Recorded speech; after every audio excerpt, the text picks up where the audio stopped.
মাছগুলো কার কার অঞ্চলে কি মাছ বলে অবশ্যই কমেন্টে জানাবেন। আর আমাদের কুমিল্লাতে কিন্তু এই মাছগুলো মেনি মাছ বলে। মেনি মাছ কখনো খেয়েছেন? এই মাছগুলোর নাম নাকি মেনি মাছ।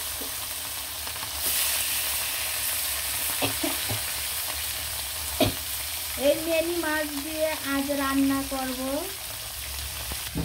আলু দিয়ে। আলুগুলো লম্বা লম্বা করে কেটে নিলাম।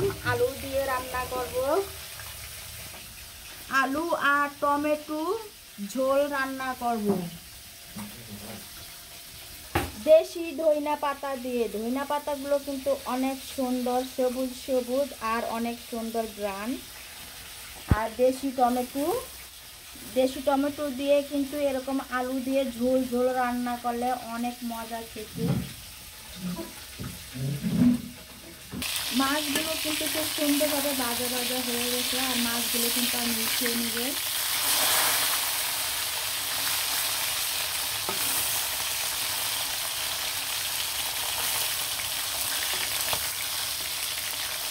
আর মেনি মাছের সাথে একটা কই মাছ আছে, দেশি কই মাছ। আর মাছগুলো কিন্তু নদীর দেশি মাছ, নদীর। আর নদীর মাছ খেতে কিন্তু অনেক স্বাদ। মাছগুলো কিন্তু ভাজা হয়ে গেছে। মাছগুলো এখন আমি উঠিয়ে নেব। তো সুন্দর করে মাছগুলো ভেজে ফেললাম। পেঁয়াজ কুচি কুচি দিয়ে দিলাম।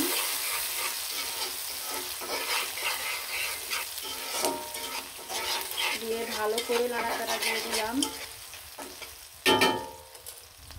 হলুদ, মরিচ, জিরা, আদা, রসুন, আরও আছে ধইনার গুঁড়া দিয়ে মশলাটা কিন্তু খুব সুন্দরভাবে কষিয়ে নিলাম। আর এখানে আলুগুলো দিয়ে দিলাম। আলুগুলো দিয়ে কিন্তু ভালো করে নাড়াচাড়া দিয়ে ভালো করে কষিয়ে নিব। এখন ঢাকনা দিয়ে ঢেকে দিব আলুগুলো সিদ্ধ হওয়ার জন্য আর কষানো হওয়ার জন্য। দেশি ধনে পাতাগুলো কিন্তু কুচি কুচি করে ডেডু ফালাইয়া কুচি কুচি করে নিলাম। আর এগুলো কিন্তু দেশি টমেটো, মানে টক টক লাগবে তরকারি দিয়ে। সবগুলো টমেটো কিন্তু দিয়ে দিব। দিয়ে ভালো করে নাড়াচাড়া দিয়ে দিব। নাড়াচাড়া দিয়ে আমি আবার ঢাকনা দিয়ে ঢেকে দিব। খুব সুন্দরভাবে কিন্তু কষানো হয়ে গেছে। এটা আমি আবার ভালো করে নাড়াচাড়া দিয়ে দিব।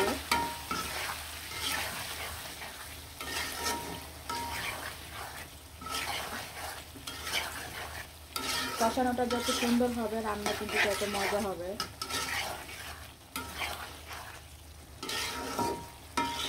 দেশি টমেটো দিয়ে এরকম ঝোল ঝোল রান্না করলে নদীর মাছ দিয়ে খুবই মজা খেতে। বা টমেটোগুলো কিন্তু আমি একদম দেখতেই পাচ্ছেন একদম নরম হয়ে গেছে সিদ্ধ হয়ে।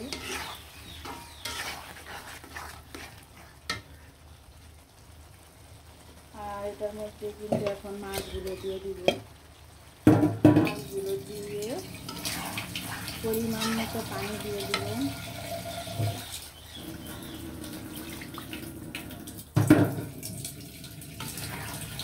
এটা আমাদের কুমিল্লাতে মিনি মাছ বলে। কার কার অঞ্চলে এটা কী মাছ বলে অবশ্যই কমেন্টে জানাবেন। আর যার যতটুকু প্রয়োজন পানি দিয়ে দিবেন। রান্নাটা কিন্তু খুব সুন্দরভাবে কমপ্লিট হয়ে গেছে।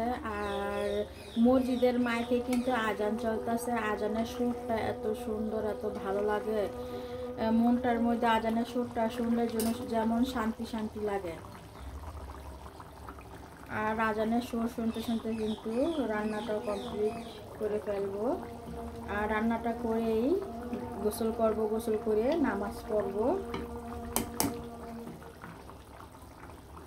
আর ধনিয়া পাতাগুলো দিয়ে দিলাম। খুব সুন্দরভাবে কিন্তু নদীর মেনি মাছ দিয়ে টমেটোর ঝোল ঝোল রান্না করে ফেললাম। আলু দিয়ে ঝোল ঝোল, এরকম ঝোল ঝোল রান্না কিন্তু খুবই মজা খেতে। আর কে এরকম রান্না খেতে পছন্দ করেন, ভালোবাসেন অবশ্যই কিন্তু কমেন্টে জানাবেন। সবাই ভালো থাকেন, সুস্থ থাকেন, সবসময় হাসি খুশি থাকেন। আল্লাহ হাফেজ।